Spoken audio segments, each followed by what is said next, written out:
Welcome to Transmission Podcast. I'm your host, Cecilia Lynn Jacobs. With audio and video signals streaming in from Proxima b, or Lux Terra as it's been renamed, there's so much news about what this means and who these beings from another planet are. Are these aliens really just like us? They seem that way from their actions we can see in the video transmissions. Over the months, we've watched them engage in what seems like sports, government, religion, and cultural activities. Or at least that's what we can guess from the untranslated broadcasts. It seems like the world has come to a stop, like everything is paused as the Earth's global communities watch and listen to a world 4.22 light-years away, to transmissions from 4 years ago, only reaching us now, guessing how their recent past relates to our present here on Earth. Up until now, all reports from the International Coalition of Researchers, Engineers, Scholars, and World Leaders based in Edinburgh have been short and vague, still working. No new reports. No comment. Until now, the world has speculated and guessed at the nature of the transmissions. Everyone has a theory that it's just another Apollo 13 hoax, that because Lux Terra doesn't rotate, everyone on the star-facing side must be perpetually sunburned. Without any new facts, misinformation runs rampant. No longer, official statements from the International Coalition in Edinburgh announced this month that they've not only found the key to translation, but that communication is now possible. We can translate and interpret what these broadcasts mean. The researchers and scientists of the Coalition state that they can confidently send a message to Lux Terra. We thought that this would mean a similar reply transmission, broadcasts of the Earth's audio, visual, and digital archives, or a directed signal. But the surprises keep coming. The Coalition is not waiting to send a signal or even an unmanned probe to Lux Terra. New funding, equipment, and expert engineers pouring into Edinburgh tell us that they are preparing to send a manned mission to meet our celestial neighbors. What does this mean for the world? For those that choose to board a ship to another star? For everyone left behind? We have experts from the International Coalition here today to set the record straight, to understand the future of the transmissions. Please, stay close.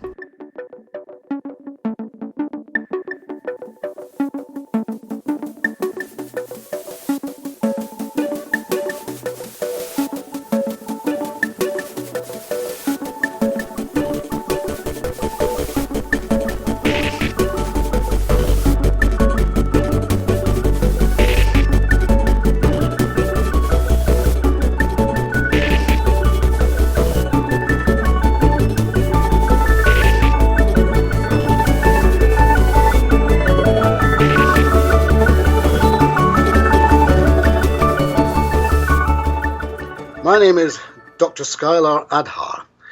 I'm Chief Science Officer for the International Lux Terra Coalition. Welcome, Dr. Adhar. It's great to speak with you. In light of recent events, our listeners have many questions about the translations and about this manned mission. We all do. Well, I'll answer what I can. Before we get started, could you explain the name change to Lux Terra? We're still referring to the same planet, Proxima b. A letter just didn't seem appropriate anymore. Plus, it was a mouthful around the lab. Lux Terra? Scientists seem to be much more comfortable with Latin. For months, we've heard very little from the International Coalition. Why was that? Well, when we first received the transmissions from Lux Terra, we had no idea how to translate them, or indeed, if we'd ever be able to. We'd been running through every possible translation technique, from numbers to letters, every alphabet we know, scanned every bit of visual data too, to try to identify any patterns. We did an earlier show about translation techniques, episode 3, if you haven't caught it yet. So you've been all hands on deck scanning through every transmission to find the Rosetta Stone? In a manner of speaking, yes. And so how did you actually find it? We were very lucky to find it. And in only a few months. Our computer engineering team, headed by Dr. Keely Givens from the University of Edinburgh, programmed our AI to focus on all sorts of patterns, including patterns not in the speech itself, but in the nature and the length of the sound waves. As it turns out, Lux Terran speech lies in a range just outside of what the human ear can pick up. Only 10% of their vocal range overlaps with ours. Huh. Does that mean that dogs can hear it better than we can? Well, no. I'm No. just kidding, but it would have been funny if they could have heard it and humans couldn't. well, it's amazing just how possible that is. But no, once we recognized the pattern, we stopped trying to find a key within the audio and started manipulating the range of the audio itself.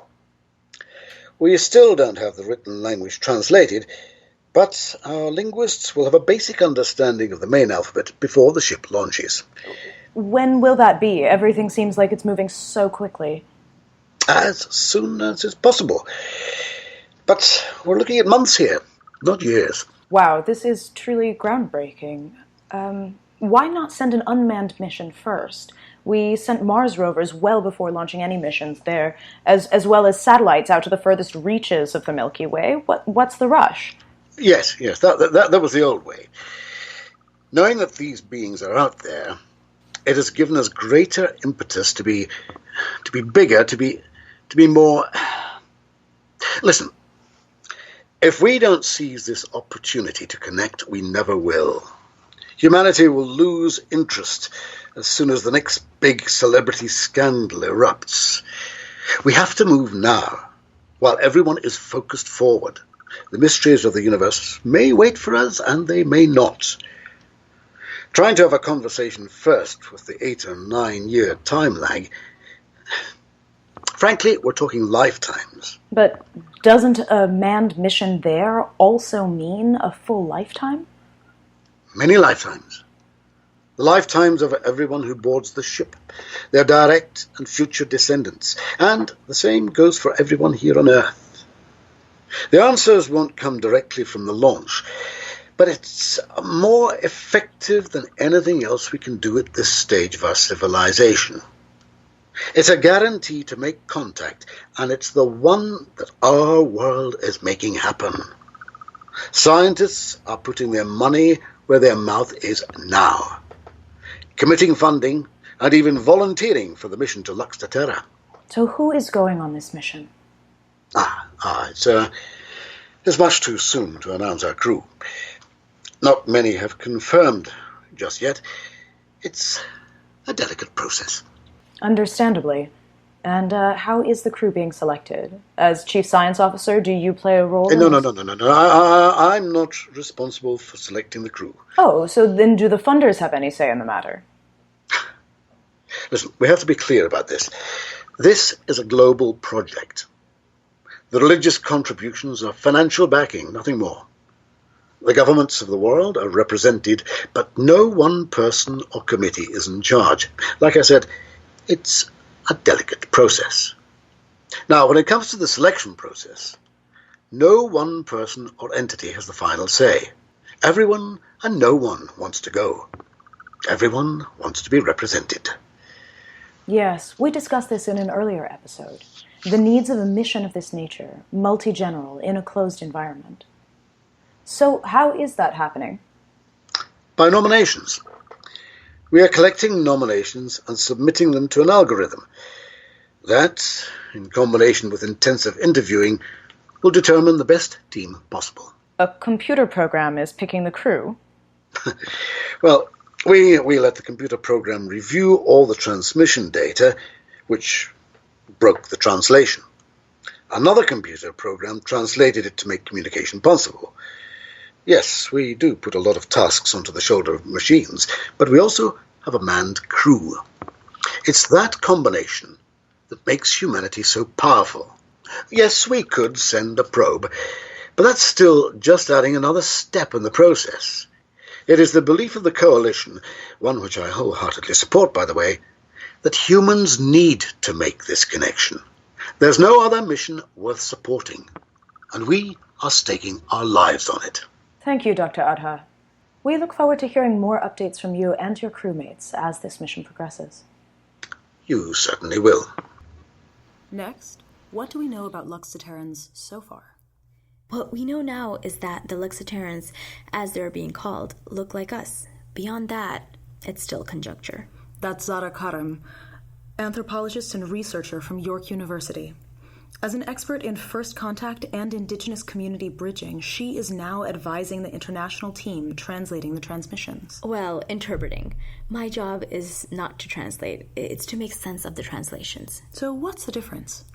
It's like, I grew up in Canada, and translating between English and French, Quebecois French, can be a fraught process.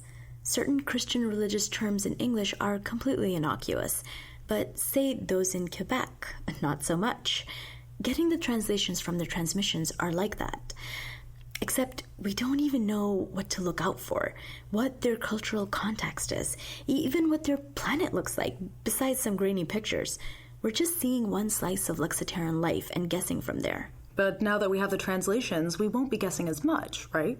In some ways, but as far as we can tell, these are accidental broadcasts. Leakage, as the researchers from METI and SETI will tell you.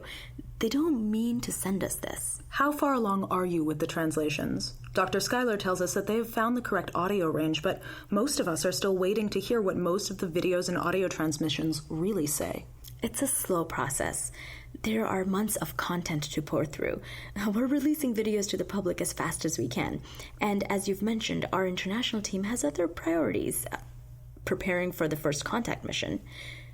So what does that mean for you, Zada? How does that change your work? It gives it more focus. Organizing the content before was such a daunting task, even for our international teams. Now, with this mission and its timeline, we all have purpose and key goals to achieve when reviewing the translated transmissions. So we won't be getting a translation of their sports or reality television shows anytime soon? Those aren't at the top of the list, sorry. Though, you'd be surprised how wide our scope is. The leisure programs of another society can be just as key to understanding what makes them tick as their news, government, and religious programming. We keep revising our views of the Romans and Etruscans, and only by studying the gladiator games do I even begin to understand MMA or wrestling. Not a sports fan? No, but many of my colleagues are. Many people in my office are following Zorba, as I've been calling it. You'll have to share the rules and translations of those matches with us soon. From watching the untranslated transmissions, we've seen what seems like sports events, news broadcasts, reality television shows. So far, the people on Luxotera seem to have everything that we have. Is that true? It seems that way, but I'd be cautious about making any other generalizations. Throughout the centuries, stories of interstellar beings and extraterrestrials have always been ways we work through our own problems, mirrors to reflect us. That certainly seems to be the immediate response, to start comparing our civilization to theirs. It's human to do that. We seek out patterns, we seek out meaning in the universe, but the discovery of life on Luxotera doesn't mean we found it. Besides, if they are just like us, that means war, disease, poverty. We might not like all the meaning we find. We shouldn't be following their sports and newscasts? No, that's not what I'm saying. Keep watching, keep tuning in. What you and your listeners learn about Luxotera is just as important as what anthropologists like me see. Just remember that what you are seeing and hearing are just one part of the story. It's like watching news from anywhere on this planet. Check the source, the context, what other sources are saying. They don't mean for us to see this. What are we missing? What is being left out? Is that why the International Coalition has decided to send a manned mission to Luxotera? To get the whole picture? It has certainly played into the decision, although to be honest, that's way above my pay grade. Is meeting them in person the only way? No, it's not, but it is the only available option that ensures humans get to make first contact. Any other form of sending our DNA to another planet or beaming our transmissions gives us less control of the situation. I've studied numerous first contact events throughout history, and my research today in the Northwest Territories and other indigenous populations in North America shows that the damage done in those first encounters has lasting consequences. We don't want to be on either side of that equation. Not as our first introduction of Earth to the rest of the universe. There's so much we can't control in this. The journey, the timing, the location where our crew will land and meet with the Luxoterans on their home soil. But we can make sure we have the best tools possible. The adaptability and perception that only humanity has. So will you be joining the rest of the team in Edinburgh? Yes. My role as cultural contact director is making it more and more of an imperative.